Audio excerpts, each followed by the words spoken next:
Yo, Elliott, how do you deal with constant setbacks? For the last few years, I've been trying my best to get things going, and I've had some pretty good success. But unfortunately, the last 2 weeks, I've been sick with a cold, and stress levels at work have dramatically increased. As a result, I missed a meeting with a client yesterday, and now I'm facing a disciplinary hearing, as they call it. Not sure what to do, as I love my job, I love the grind. I just had a bad day and worried I'll pay a hefty price for it. Well, it seems like you're kind of painting life with the color of a current situation. So you're dealing with an acute issue, something that's here today and gone tomorrow, right? Something happened at your job, you have to go do this disciplinary meeting, they're gonna chastise you, whatever the case may be, but then guess what? It's over.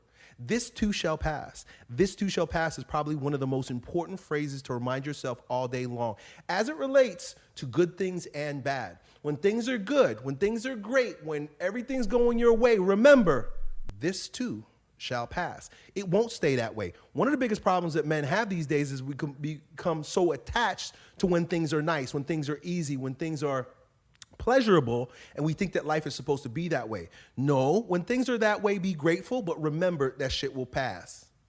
And the same is with these bad times, right? You get into these bad times and you start to think that, oh no, my life is over, this is gonna be the way it is. And that is another form of attachment, right? Really reveling in the misery, right? Oh no, oh poor me. But if you remember, this too shall pass,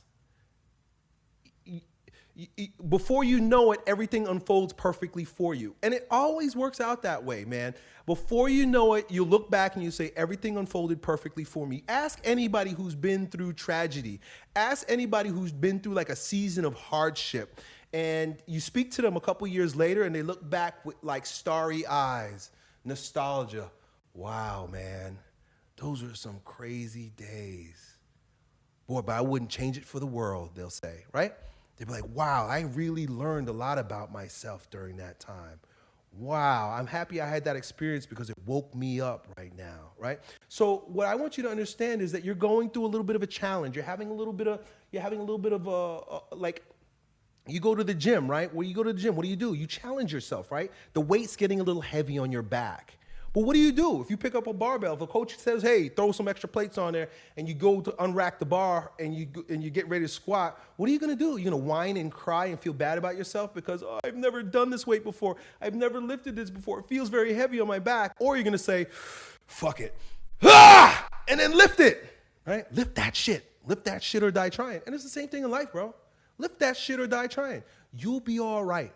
One thing I don't want you to do is to try to fix the problem before you're facing it. Because I know what it's like when you have to face, when something is imminent, right? Like it's like you have a court date for some shit that you did and it's like a month away. So now you have a whole month of like, oh, it's coming. Oh, it's coming. Oh, it's coming. But I don't want you to do that. I want you to take each day, live it to its fullest, be fully present. And then when the time comes for you to face your consequences, just face your consequences like a man. That's another big thing, bro. That's another big thing that we as men need to begin doing and accepting a lot more, which is facing our consequences. I want to face my consequences. I want to know that when I mess up that I'm going to get a whooping, right? I don't want to consistently screw up and nothing happen, right? Because then I get fat and pride in my sin. I don't want to be fat and proud of my sin. I want a correction. I want to be corrected. Don't you want to be corrected, right? Most people's egos are so fragile they don't want to be corrected. You did something wrong. You missed a meeting because you had a stuffy nose. You were being a pussy and now you got to deal with it. There's nothing wrong with that. That's actually that's being accountable. That's being a man. Hey, you missed a meeting with a client. That's pretty whack. That's pretty weak. That's pretty effeminate. You shouldn't have done that. But don't complain. Just face your pain, right? Don't complain, face the pain. And listen, I've been in those situations too, where I have to look back and I have to acknowledge, damn, I was dumb. Damn, I can't believe I did that shit. Damn, that was a really retarded thing to do. I got what I deserved. I have some things that have happened in my life that could have gone a lot better, but I made some bad decisions. And I look back and I realize, boy, I didn't come out of that on top. I didn't come out of that thing winning. And I could have, but I got what I deserved.